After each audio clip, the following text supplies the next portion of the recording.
4 years ago, I was a novice off-road rider. I'm now on my 14th visit to the Triumph Adventure Experience. Nice to see you. A friend at work asked if I wanted to do the gravel tour, and I hadn't done anything before, so I thought, well, I need to do some off-road training. So that's when I did the level 1.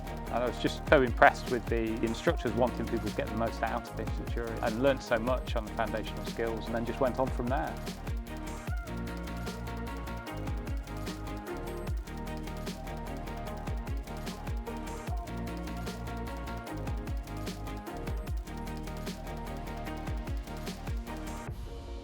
The core skills in level 1 in terms of balance, in terms of tightened circles and using your body weight as you turn the bike, I'm still practicing those now.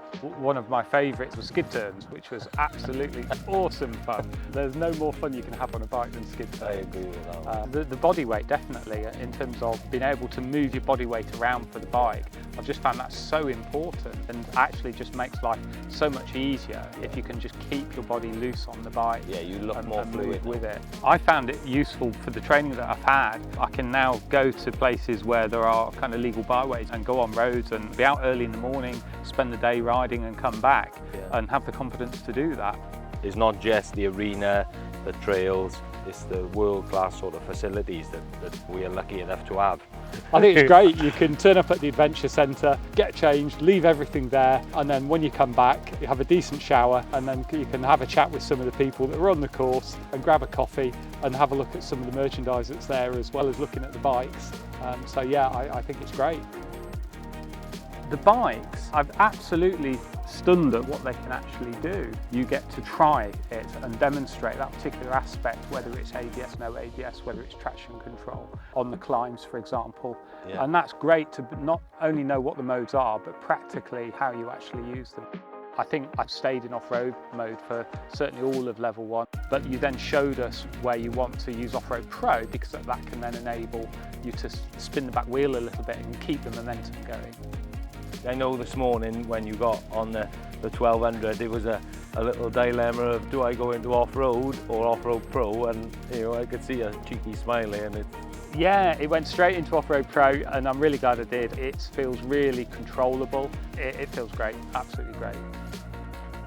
I think a lot of people that don't experience sort of adventure biking don't realise that there's just parts of Wales you just cannot see if you're not on that bike, and you can't cover the mileage that we do. With the Gravel Tour centering in Wales, there's just lovely scenery. It's just a lovely place to be. What was really lovely was when we did Strata Florida 3 weeks ago. When you're crossing the amount of rivers that we had to go through and didn't have any issues at all, it just shows that the standard of riders and how much everybody, including yourself, have come on through the courses is fabulous. I think there's always a range of abilities as well, and it seems to work really well. Portugal was a bit of a blast. It was amazing. It's the sort of thing that I wouldn't have done on my own. Everything was planned, everything was kind of taken care of for you. The camp we were at was absolutely amazing. And also you spend a lot more time there riding off-road, whereas in the UK typically you spend a bit of time on roads connecting trails.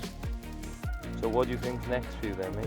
I'd really like to do a bit more in Europe. I've seen there's a Spain Triumph Adventure Centre as well.